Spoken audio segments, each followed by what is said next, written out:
اعوذ باللہ من الشیطان الرجیم، بسم اللہ الرحمن الرحیم۔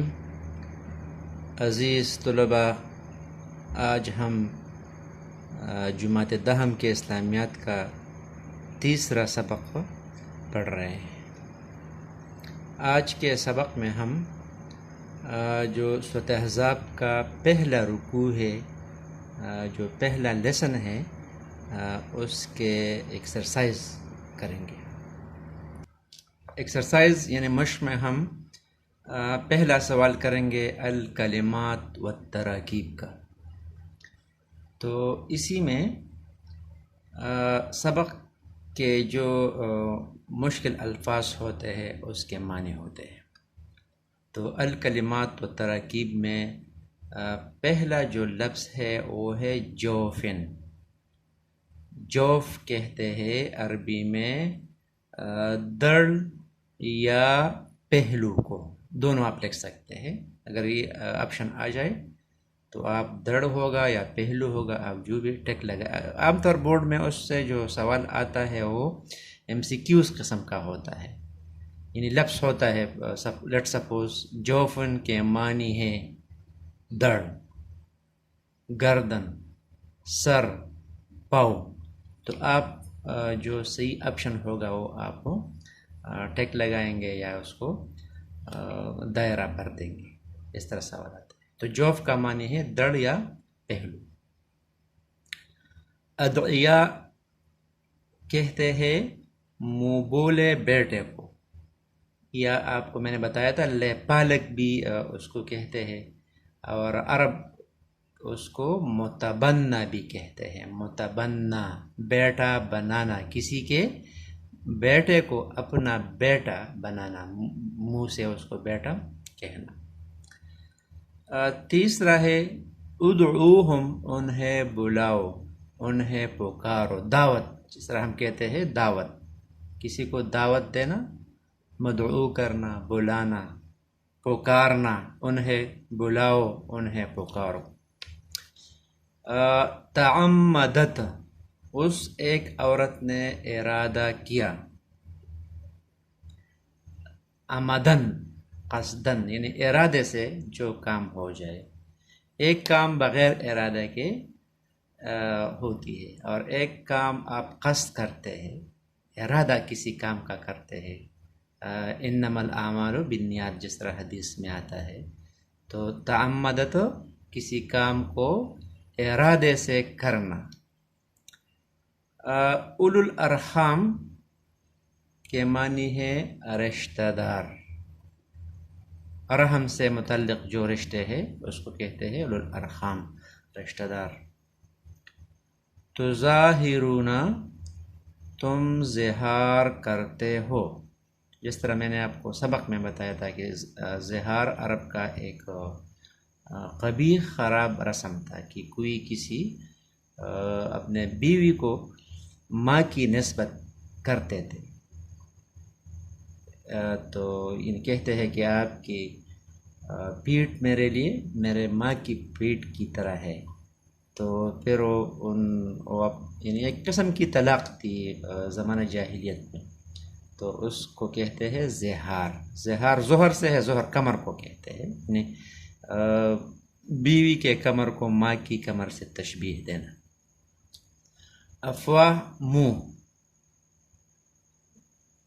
جمع لفظ ہے، یعنی افواہ، عربی میں فو اور افواہ، اور اردو میں منہ آتا ہے، جمع واحد دونوں کے لیے۔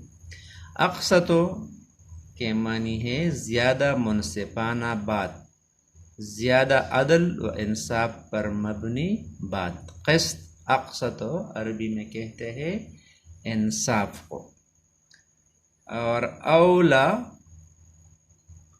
مقدم، زیادہ حق رکھنے والا۔ مستورہ، لکھا ہوا، تحریر شدہ۔ تو یہ تھے آج کے الکلمات والتراکیب، یعنی مشکل الفاظ کے معنی۔ اس کے بعد سوال نمبر 1 ہے کہ سبق کی ابتدا میں رسول اللہ صلی اللہ علیہ وسلم کو کن باتوں کی تلقین کی گئی ہے؟ تو اس سوال کا جواب ہم نے ترجمہ تشریح میں واضح کیا ہے، لیکن مختصر سا آپ دوبارہ سنیں کہ سبق کے ابتدا میں اللہ تعالیٰ اپنے پیارے حبیب صلی اللہ علیہ وسلم کو فرماتے ہیں کہ یا ایھا النبی اتق اللہ، یا ایھا النبی اتق اللہ، اے پیغمبر اللہ سے ڈرتے رہنا، اتق اللہ، اللہ سے ڈرو۔ تو پہلا تلقین پیغمبر کو کیا گیا ہے کہ آپ تقوی اختیار کریں، اللہ سے ڈریں۔ دوسرا ہے وَلَا تُطِعِ الْكَافِرِينَ وَالْمُنَافِقِينَ، کافروں اور منافقین کا کہنا نہ ماننا، دوسرا تلقین ہو گیا۔ تیسرا ہے وَاتَّبِعْ مَا يُوحَىٰ إِلَيْكَ مِن رَبِّكَ، اور جو کتاب تم کو تمہارے رب کی طرف سے وحی کی جاتی ہے اس کی پیروی کیے جانا، یعنی آپ اپنے رب کی طرف سے آنے والے وحی کی پیروی کیے جانا، یعنی صرف اپنے رب کا حکم مانے، شریعت کے احکام میں کسی اور شخص کی بات نہ مانا، صرف اور صرف اللہ کا کہا ماننا۔ اس کے بعد ہے وتوکل علی اللہ، وتوکل علی اللہ یعنی اللہ پر بھروسہ رکھنا، ٹھیک ہے، مطلب یہ ہے کہ اللہ پیغمبر کو تلقین فرماتا ہے کہ آپ خوب محنت کرے، میرے احکام بندوں تک پہنچائے، لیکن اعتماد اور بھروسہ کس پر رکھنا ہے؟ اللہ پر رکھنا ہے، یعنی محنت آپ خوب کریں لیکن معاملہ جو ہے وہ اللہ تعالیٰ کے سپرد کر دیں۔ ہدایت آپ کا کام نہیں ہے، وہ اللہ تعالیٰ کا کام ہے، جس کو ہدایت دینا چاہتا ہے وہ ہدایت قبول کرے گا، اور جس کی قسمت میں ہدایت نہ ہو تو آپ کا رشتہ دار کیوں نہ ہوگا وہ ہدایت قبول نہیں کرے گا۔ اور پھر فرماتا ہے وَكَفَىٰ بِاللَّهِ وَكِيلًا، اللہ تعالیٰ کارساز کافی ہے، یعنی اللہ تعالیٰ کارساز ہے، کام بنانے والا اللہ تعالیٰ ہے۔ تو سبق کے ابتدا میں اللہ تعالیٰ نے اپنے رسول کو یہ 5 ہدایت دی تھی، ان 5 باتوں کی تلقین کی گئی تھی کہ آپ اس پر خوب عمل کریں۔ تو یہ تھا سوال نمبر 1 کا مختصر جواب۔ اسی سبق کا سوال نمبر 2 ہے کہ اس سبق کی آیات میں منہ بولے بیٹوں کے بارے میں کیا ہدایت دی گئی ہے؟ تو اس کی بھی وضاحت ترجمہ تشریح میں گزر چکی ہے، لیکن یہاں ہم دوبارہ اس کی ریپیٹیشن کرتے ہیں۔ تو اس سبق کی آیات میں منہ بولے بیٹوں کے بارے میں اللہ تعالیٰ نے مندرجہ ذیل ہدایت دی ہے۔ نمبر 1 یعنی تو آپ کو یعنی جس طرح میں نے آپ کو پہلے بھی بتایا تھا کہ عرب میں ایک دستور تھا کہ کوئی کسی کے بیٹے کو اپنا بیٹا بنا لیتا، منہ بولا بیٹا بنا لیتا، تو اس کو وہی حقوق حاصل ہوتے تھے عرب کے قانون کے مطابق جو کسی کے اپنے صلبی یا حقیقی بیٹے کا ہوتے تھے۔ تو اسلام تو قیامت کے لیے آنا تھا، تو اللہ تعالیٰ اس خراب رسم کو ختم کرنا چاہتے تھے، اور تو اسی سلسلے میں مومنوں کو کچھ ہدایات دی گئی۔ پہلا ہدایت اس کے بارے میں یہ تھا کہ ادعوہم لآبائہم، یعنی انہیں اپنے اصلی باپوں کے نام سے پکارا کرو۔ عرب اس طرح کرتے تھے کہ کوئی کسی کا متبنہ بن جاتا تھا، بیٹا بن جاتا تھا، تو لوگ اس کو یعنی اپنی اصلی کی بجائے اس متبنہ بنانے والے باپ کی طرف منسوب کرتے تھے۔ جس طرح پیغمبر صلی اللہ علیہ وسلم نے حضرت زید رضی اللہ تعالیٰ عنہ کو اپنا بیٹا بنا لیا تھا، منہ بولا بیٹا بنا لیا تھا، تو لوگ حضرت زید بن حارثہ کو زید بن محمد کے نام سے پکارتے تھے۔ تو جب یہ آیات نازل ہوا تو لوگ دوبارہ اس کو حضرت زید بن حارثہ رضی اللہ تعالیٰ عنہ کے نام سے پکارنے لگے. تو اس میں فرمایا گیا، پہلے ہدایت دی گئی ہے کہ انہیں اپنے باپوں کی نسبت سے بلایا کرو، یعنی جو ان کے حقیقی باپ ہے ان کے نام کے ساتھ اس کو پکارا. اس لیے کہ عرب میں یہ دستور ہے کہ وہاں ضرور بیٹے کے نام کے ساتھ ساتھ ضرور باپ کا نام بھی لیا جائے گا. دوسری ہدایت دی گئی ہے کہ ہوا اقسط عند اللہ، یہی انصاف کی بات ہے. یعنی انصاف کی بات یہی ہے کہ کسی بیٹے کو اس کے اصلی باپ کے نام سے پکارا جائے. تیسرے اللہ تعالیٰ فرماتا ہے فَإِن لَمْ تَعْلَمُوا آبَاءَهُمْ فَإِخْوَانُكُمْ فِي الدِّينِ وَمَوَالِيكُمْ. یعنی اگر آپ کو ان کے حقیقی باپوں کا پتہ نہ ہو، مطلب غلام ہے، کسی نے چرایا ہے، فروخت کیا ہے، ان کے اصل باپ کا پتہ نہیں ہے، تو آپ کو پھر کیا کرنا چاہیے؟ بس یہ بھائی ہے، اس لیے کہ انما المؤمنون اخوۃ، سارے مسلمان بھائی ہے، تو آپ اس کو بھائی کے نام سے پکارا کریں یا دوست کے نام سے پکارا کریں. اور اس کے بعد اللہ تعالیٰ مومنوں کو فرماتے ہیں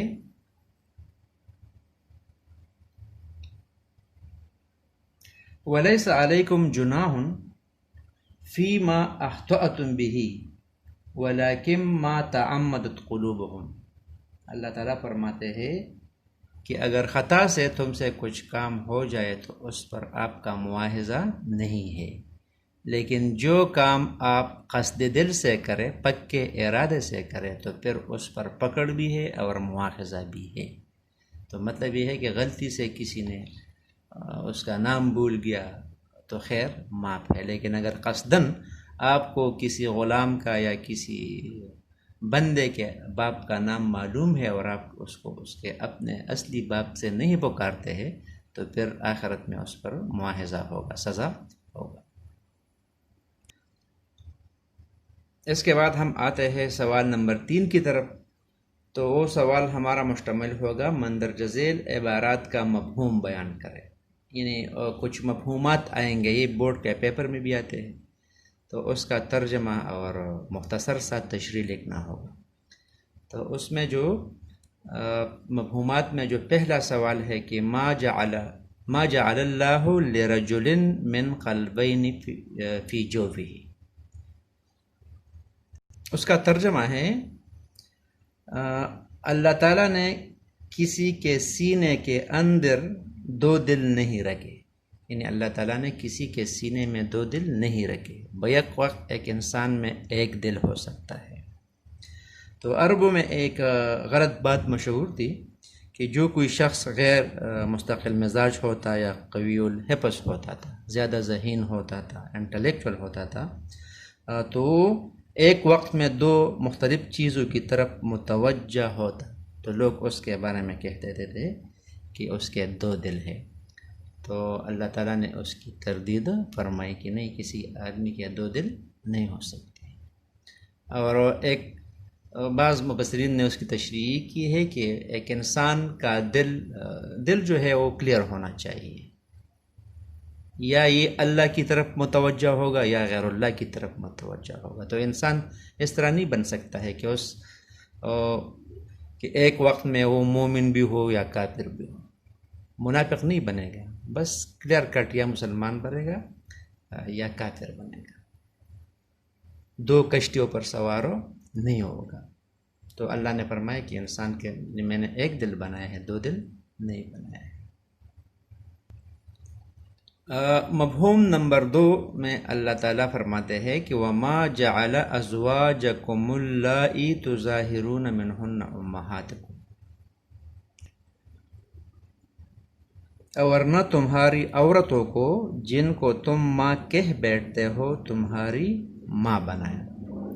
تو اسی آیات کے اس ٹکڑے میں جس طرح میں نے آپ کو پہلے بھی بتایا تھا کہ اللہ تعالیٰ نے عرب کے ایک رسم بد کا تذکرہ کیا ہے. جس طرح میں نے آپ کو پہلے بتایا کہ عرب کے لوگوں جب قصداً یا خطا سے اپنے بیوی سے کہہ دیتے تھے کہ آپ کی جو پیٹھ ہے وہ میرے لیے میرے ماں کے پیٹھ کے برابر ہے یا کمر کے برابر ہے. تو اس طرح کسی آدمی کے منہ سے اس طرح الفاظ نکلتے تھے قصدن یا خطأً تو عرب کے معاشرے میں یہ طلاق سمجھا جاتا تھا. تو بیوی شوہر سے جدا ہوتی تھی. تو اللہ نے اس رسم بد کا خاتمہ کیا اس لیے کہ اسلام قیامت تک آنا تھا تاکہ قیامت تک یہ رسم نہ چلے. تو اللہ نے فرمایا کہ ما جعل ازواجکم اللائی تظاہرون منہن امہاتکم، ورنہ تمہاری عورتوں کو جن کو تم ماں کہہ بیٹھتے ہو تمہاری ماں بنائے. یعنی منہ کہنے سے، یعنی منہ کے کہنے سے بیوی جو ہے وہ ماں نہیں بن سکتی ہے. ٹھیک ہے. ہاں یعنی اللہ نے ایک قانون بنایا کہ اس طرح الفاظ، یعنی بیوی کا جو تعلق ہے، جو مقام ہے، وہ گپ نہ بن جائے. تو اللہ نے اگر کوئی اس طرح قصدن یا خطأً اس طرح کہے اپنے بیوی کو تو اللہ نے اس پر کفارہ لازم کیا ہے کہ اگر کسی نے اپنے بیوی کو ایسے الفاظ کہے تو یا وہ غلام آزاد کرے گا. اگر اس کو غلام کی طاقت نہیں ہے تو 2 مہینے مسلسل روزے رکھیں گے.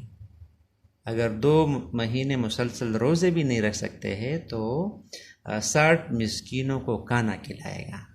تو یہ پابندی لگا دی تاکہ یہ لوگ طلاق کا معاملہ یا جو زوجین کا تعلق ہے اس سے گپ نہ بنائیں. تو کفارہ اس پر لازم کیا. لیکن یہ ہے کہ اس طرح کہنے سے بیوی جو ہے وہ ماں نہیں بن سکتی ہے، طلاق واقعہ نہیں ہو سکتی ہے. تو اسی آیت کے اسی ٹکڑے میں زہار کا ذکر ہے.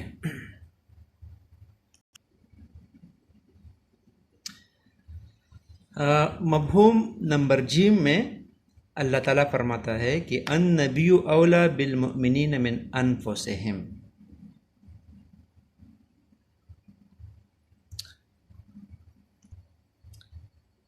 یعنی نبی کریم صلی اللہ علیہ وسلم مومنوں کی جانوں سے بھی زیادہ ان کے قریب ہے. نبی کریم صلی اللہ علیہ وسلم کا جو حق مومنین پر ہے وہ ان کی جانوں سے بھی زیادہ ہے. آیت کے اس ٹکڑے میں اللہ رب العزت نے مومنین سے فرمایا کہ پیغمبر کا آپ پر جو حق ہے وہ آپ کے جانوں سے بھی زیادہ ہے. یعنی پیغمبر کا حق مومنین پر مقدم ہے. یعنی نبی کا مسلمانوں اور مسلمانوں کا حضور صلی اللہ علیہ وسلم سے جو تعلق ہے وہ تمام تعلقات سے بالاتر نوعیت رکھتا ہے. کوئی رشتہ اس رشتہ سے اور کوئی تعلق اس تعلق سے جو نبی اور اہل ایمان کے درمیان ہے ذرا برابر بھی کوئی نسبت نہیں رکھتا. اور ایک حدیث میں رسول پاک صلی اللہ علیہ وسلم فرماتے ہیں کہ لا یؤمن احدکم حتی اکون احب الیہ من والدہ وولدہ والناس اجمعین. پیغمبر صلی اللہ علیہ وسلم نے ایمان کا شرط یہ لگایا ہے کہ لا یؤمن احدکم کہ تم میں سے کوئی بھی بندہ کامل مومن نہیں بن سکتا ہے جب تک کہ میں اسے محبوب نہ جاؤں. کن رشتوں سے؟ ان کے والدین سے، ان کے بچوں سے، اور دنیا کی تمام چیز سے بڑھ کر میں اس کا محبوب نہ بن جاؤں. اور اسی کا عملی مظاہرہ صحابہ کرام نے مختلف موقعوں پر کیا ہے. یعنی جب پیغمبر صلی اللہ علیہ وسلم نے دعوت کا آغاز کر دیا، آپ کے جو ساتھی بن گئے وہ اسی دین کے خاطر ہجرت پر مجبور کر دیے گئے.